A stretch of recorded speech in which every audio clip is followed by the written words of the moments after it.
नमस्कार, commodity roundup में आपका स्वागत है। मैं हूं मनीषा गुप्ता और शुरुआत आज की बड़ी खबर के साथ ही करेंगे। और कल शाम को एक बहुत पॉजिटिव क्यूज हमने यहां पर आते हुए देखे खाने के तेल के लिहाज से, जहां पर जो टीआर क्यूज हैं वो सोयाबीन ऑयल के लिए अब यहां पर मार्च 2023 से रादर खत्म कर दिए जाएंगे। और ये काफी पॉजिटिव इंडस्ट्री के लिए है, काफी समय से इंडस्ट्री इसको मांग भी रही है। क्या है इसके मायने, प्राइसेस, इंपैक्ट, वॉल्टिलिटी क्या देखने को मिल सकती है, इन सब पर बात करेंगे। हमारे साथ हैं कोटक सिक्योरिटीज के रविंद्र राव, केडिया कमोडिटीज के अजय केडिया, साथ ही इमामी एग्रोटेक के CEO and India vegetable oil producer association के प्रेसिडेंट सुधाकर देसाई, हमारे साथ एशिया फार्म ऑयल अलायंस के चेयरमैन अतुल चतुर्वेदी भी हैं। आप सभी का कार्यक्रम में स्वागत है। सुधाकर जी, पहले आपसे जानना चाहेंगे, और ये लॉन्ग स्टैंडिंग आस्क रहा है कि टीआर क्यूज को एक्सटेंड नहीं करना चाहिए, सरकार ने किया था और अब हम इसे 31 मार्च तक यहाँ पर होल्ड होता हुआ देख रहे हैं। 1 अप्रैल से काफी हद तक एटलीस्ट सोयाबीन ऑयल के लिए बाजार यहाँ पर खुलते हुए नजर आएंगे। फर्स्ट ऑफ ऑल, कैसे देखते हैं सरकार का स्टेप, और क्या 31 मार्च तक भी इसे होल्ड करने की जरूरत थी?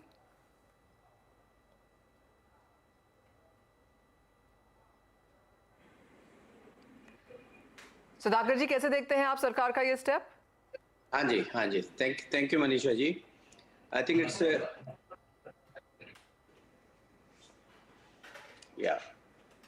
I think it's a good move, Manisha ji. I think it's a very good move because, as you know, the original objective was to make soya cheaper in the context of policy difficulties that India has faced with reference to palm. Second one was basically at that time there was a consumer inflation, especially to reduce the prices. The government has made soya oil cheaper by 5.5%. But then it was an experiment because in reality what happens was, if the soybean oil demand was 4 million tons or 3.8 million tons, तो उसके सामने 2 million ton का खाली टीआरक्यू जो दिया गया था, उसके वजह से मार्केट प्लेस में इमिडिएटली तो थोड़ा ठीक ही रहा, प्राइसेस कम भी हुए हैं। लेकिन बाद में जो ड्यूअल प्राइसिंग का बात आया है कि there are some people, big players for example, that includes probably ourselves, कि जो टीआरक्यू पहले खत्म हो जाता है, खत्म हो गया था, लेकिन उसके बाद हाई ड्यूटी का माल और लो ड्यूटी का माल दोनों मिला के चलाना प्राइस डिस्कवरी के लिए थोड़ा डिफिकल्टी तो रहा है। बट उसके अलावा अभी जो सनफ्लावर ऑयल में अभी बोला है कि सोयाबीन ऑयल आप ला सकते हो till 31st March का BL and arrival by June. In case of sunflower oil, which was 2 million tons of TRQ, there the import volume itself was 2 million tons, so there was no issue. It's just that soybean oil become cheaper by 5.5% versus palm oil. So that's why they have not yet touched the sunflower oil basically. But ultimately, we as IVPA recommend any policy longer term. This was a tactical move, but in the longer term, it should be balanced, it should be uniform, and it should be equal, bring in some kind of equanimity for all the players. That's what we would want. एक और जो absolutely Sudhakar जी, एक और जो ask रही है industry की तरफ से, वो ये कि जो भी फैसले यहाँ पर लिए जाएं, ऑफ कोर्स सरकार यहाँ पर प्रोएक्टिव भी रही है, लेकिन जो भी फैसले ले जाएं थोड़े से लॉन्ग टर्म के लिए हों, नीजर्क रिएक्शंस हमने यहाँ पर आता हुआ देखें। ये जो सरकार का फैसला है, ये कैसे देखते हैं आप उस लिहाज से?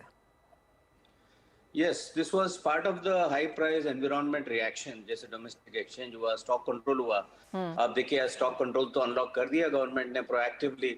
That also has been a demand from IVPA, in fact from SCA also. Similarly, domestic exchanges in the long term was a good thing to start from a risk management perspective. So मेरे ख्याल से जो prices, जो India के जो prices है, if you really see compared to last year, or the peak prices are down by 70 to 80%. क्योंकि international market 40-45 to 50% तो गिरा, आपको पता ही है।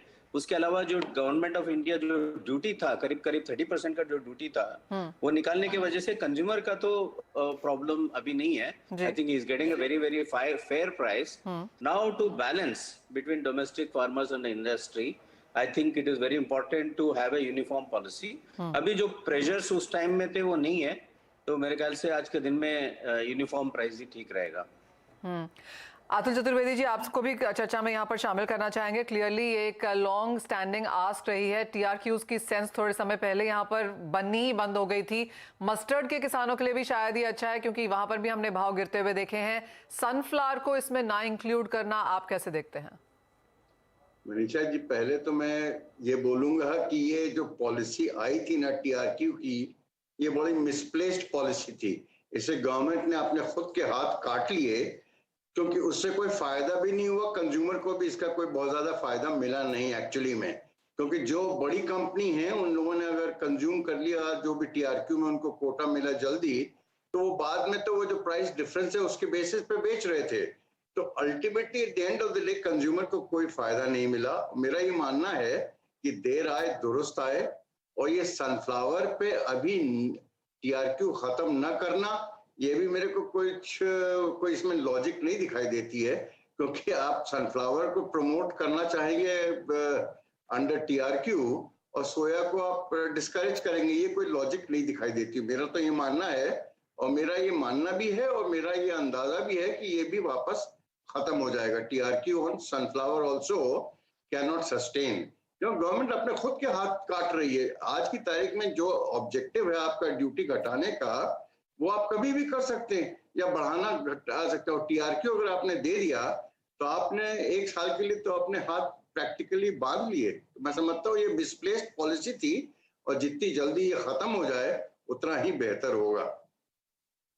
रिएक्शन तो यहाँ पर नहीं है क्योंकि अभी भी तक भी यहाँ पर मार्च की मियाद है। और अतुल जी, जैसे सुधाकर जी कह भी रहे थे कि हाँ कंज्यूमर्स को शायद फायदा ना हुआ हो, कंपनीज को हुआ, शायद उनकी अपनी को भी हुआ, सुधाकर जी ने अपने आप ये कहा है, तो क्लियरली मिसप्लेस्ड। लेकिन जो ड्यूटी डिफरेंशियल्स यहाँ पर हमें देखने को मिले उसकी वजह से थोड़ा सा मिसप्लेस यहाँ पर इम्पोर्ट्स भी और प्राइसिंग भी। As of now Atul ji, जिस तरह के इम्पोर्ट्स हम बाजार में आता हुआ देख रहे हैं, हम बात भी करते रहे हैं कि अवेलेबिलिटी यहाँ पर काफी ज्यादा रही है, अफोर्डेबिलिटी, नए बेस प्राइसेस को अब यहाँ पर हमें अपना लेना होगा। जो सरकार की नीतियां एज ऑफ नाउ हैं उसमें से क्या चेंज होने की जरूरत है, और बजट में अब यहां पर क्या खाने के तेलों का सेक्टर कुछ एक्सपेक्ट कर रहा है?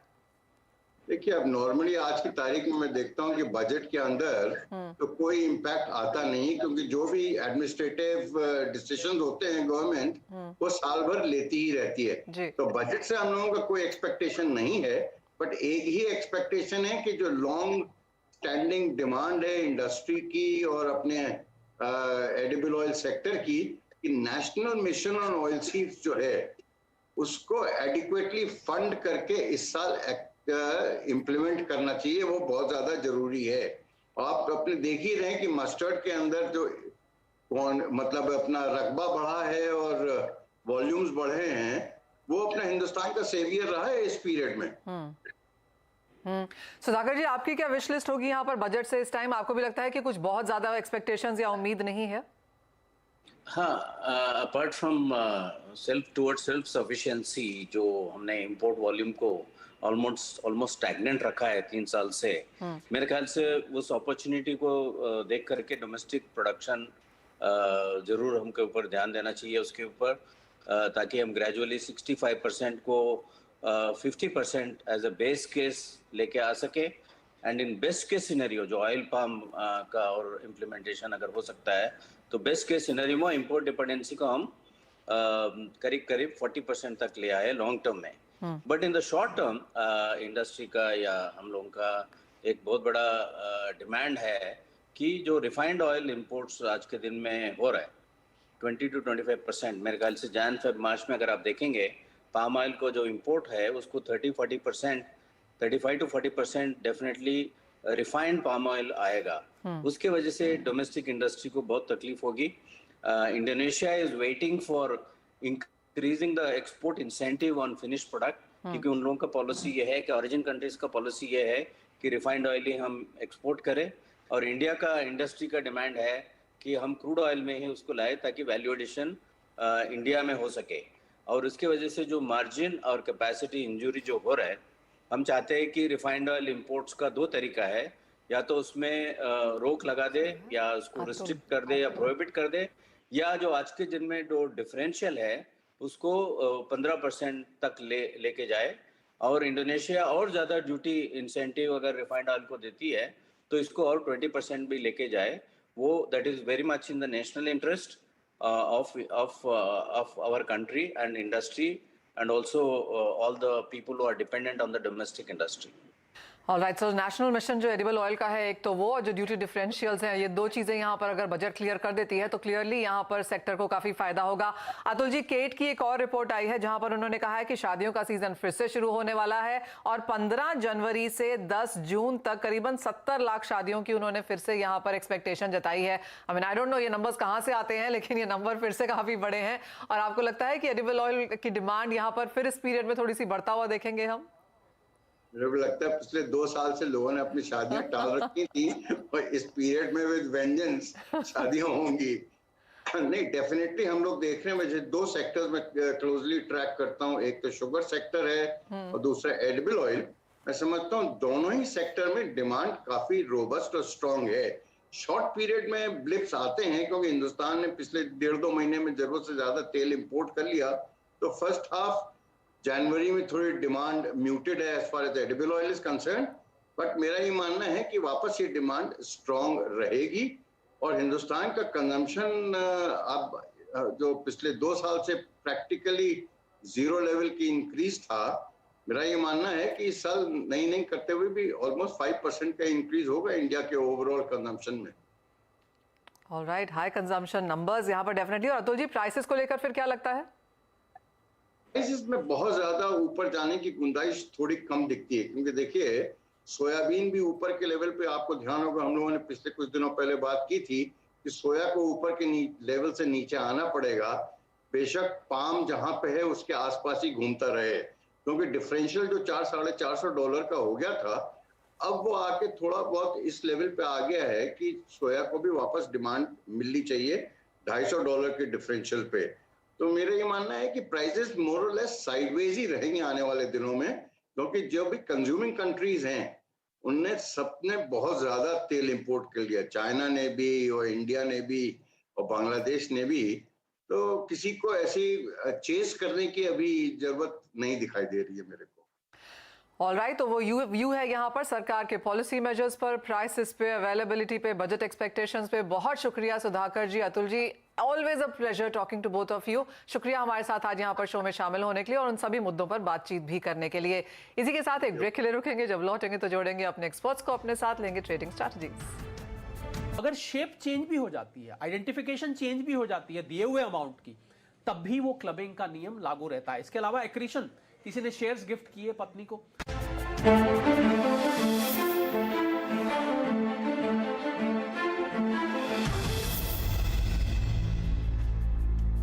आपका स्वागत है। बात अब कच्चे तेल की कर लेते हैं, जहां पर कल 3% की तेजी देखने को मिली थी और इस वक्त थोड़े से कंसोलिडेशन के साथ यहां पर कारोबार है। 83 के नीचे फिलहाल लेवल्स। रविंद्र, कैसे देखते हैं क्रूड की इस चाल को?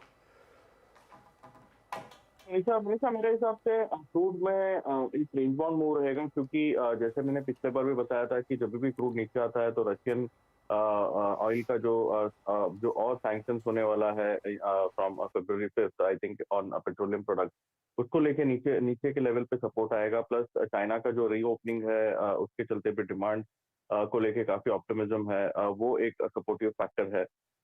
लेकिन जैसे ही ये 81 के करीब जाता है तो वहां पर एक सप्लाई देखने के लिए मिल रही है, तो मुझे लगता है कि ये रेंज बाउंड मूव जो है वो कंटिन्यू रहेगा। आज का जो सीपीआई इन्फ्लेशन रिपोर्ट है from US, I think that will be very very crucial.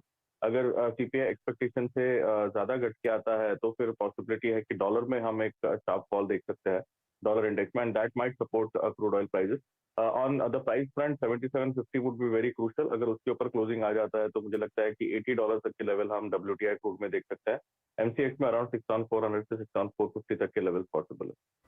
Alright, साथ ही बात यहाँ पर सोने चांदी की कर लेते हैं, क्योंकि यहाँ पर भी movement on the higher side ही रही है। सोना यहाँ पर काफी ब्राइट शाइन कर रहा है और 1880 के डॉलर्स के लेवल्स अभी भी यहाँ पर होल्ड करते हुए नजर आए हैं। रविंद्र, क्योंकि मेरे हिसाब से जो नवंबर से हमने जो तेजी देखी है, I think that is still continuing, mainly because जो फेड का स्टांस है उसको लेके एक बुलिशनेस कंटिन्यूड है। इन्फ्लेशन नीचे आ रहा है, वेज इन्फ्लेशन में हमने कमी देखी है as per the NSP report.